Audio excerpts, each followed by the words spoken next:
ജ്ഞാനം 17:11.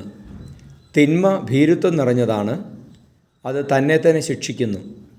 മനസാക്ഷിയുടെ സമ്മർദ്ദത്തിൽ അത് പ്രതിബന്ധങ്ങളെ പർവ്വതീകരിക്കുന്നു. പരിശുദ്ധ പരമദിവ്യകാരുണീശോയ്ക്ക് എന്നേരവും ആരാധനയും സ്തുതിയും പുകഴ്ചയും ഉണ്ടായിരിക്കട്ടെ. ഈശോയെ, ഞങ്ങളങ്ങേ സ്തുതിക്കുന്നു, ആരാധിക്കുന്നു. കർത്താവേ, ഈ സുദിനത്തെ ഓർത്ത് ഞങ്ങളങ്ങേക്ക് നന്ദി പറയുന്നു. ഈശോയെ, ഞങ്ങളുടെ വലിയ അനുഗ്രഹങ്ങളെ ഞങ്ങളിപ്പോൾ ഓർത്ത് അങ്ങേ ആരാധിക്കുകയാണ്. ഞങ്ങളുടെ ജീവിതത്തിൽ അങ്ങ് നൽകിയ എല്ലാ കൃപകളെയും ഓർക്കുന്നു. കർത്താവെ, ഭീരുത്വം നിറഞ്ഞ ജീവിതത്തിൻ്റെ തിന്മകളെ അങ്ങ് എടുത്തു മാറ്റണമേ എന്ന് പ്രാർത്ഥിക്കുന്നു. ഞങ്ങളെ തന്നെ ശിക്ഷിക്കുന്ന, മനസ്സിന് വലിയ സമ്മർദ്ദം നൽകുന്ന തിന്മയെ അങ്ങ് എന്നേക്കുമായി മായ്ക്കണമേ. കർത്താവെ, പ്രതിബന്ധങ്ങളെ പർവ്വതീകരിക്കുന്ന മനസ്സിൻ്റെ ഭയങ്ങളെ അങ്ങ് ഇല്ലാതാക്കണമേ. നമ്മുടെ കർത്താവ് ശംശിഹായുടെ കൃപയും പിതാവായ ദൈവത്തിൻ്റെ സ്നേഹവും പരിശുദ്ധാത്മാവിൻ്റെ സഹവാസവും നിങ്ങളോടുകൂടി ഉണ്ടായിരിക്കട്ടെ, ഇപ്പോഴും എപ്പോഴും എന്നേക്കും. ആമേൻ.